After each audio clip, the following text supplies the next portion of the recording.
A letter sent by Cabinet Secretary Benjamin Emmanuel in response to the CSA advice that Cabinet rescind a recent Cabinet conclusion that puts stay on hires and promotions, except with permission by Cabinet, has not garnered the response that the CSA was expecting. The response letter sent by Emmanuel on Monday, 3rd August, acknowledged receipt of the first letter sent by the CSA. CSA President Cyprian Montroupe describes the missive as an insult to public servants. The response from Cabinet did not address most of our concerns. All they indicated that it's noted. The issues that were raised, we raised a couple of questions. Not a single response was given in that regard, except to say it's noted. So it is, in fact, a slap in the face, because we were expecting either they would have had some consultation regarding the questions raised, and also the fact that we were not consulted on the matter, that we would have had a sit down, but unfortunately that has not happened. So we have to view it as a slap on the face, yeah.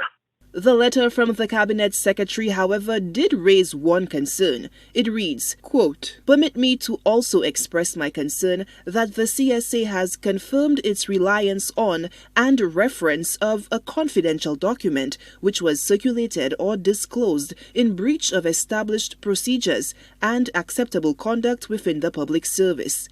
End quote.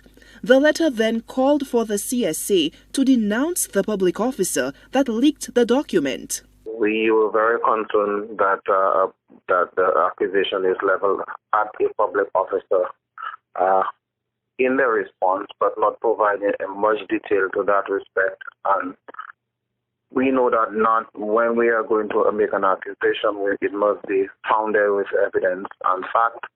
And then we can accuse an individual. So the CSA does not in any way practice that. First, we have to be evidence-based before we can make accusations of people. And so we are saying that if there is no evidence, or if there is evidence, then the Cabinet, the public service will know how to deal with that. In the absence of that, we know that that information could have come from anywhere.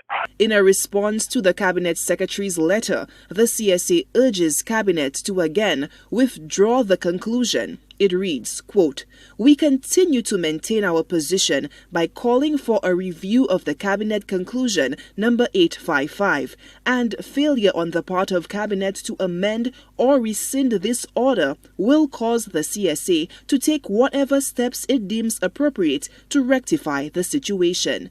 End quote. The CSA was expecting that the Cabinet would have done the right thing by receiving the Cabinet conclusion and having dialogue with the CSA and having more representative information going out as opposed to that unilateral decision. Obviously, there was no consultation with the CSA on this matter, and so again, we say that is a concern to us. Our members would be affected, and so any decision to affect our member, they should have at least had some consultation with the union on the matter. The CSA reminds its members that it will work in their best interest. Civil servants were asked to await instruction as the union looks to move forward on the matter. Solange Alfred, HTS News Force.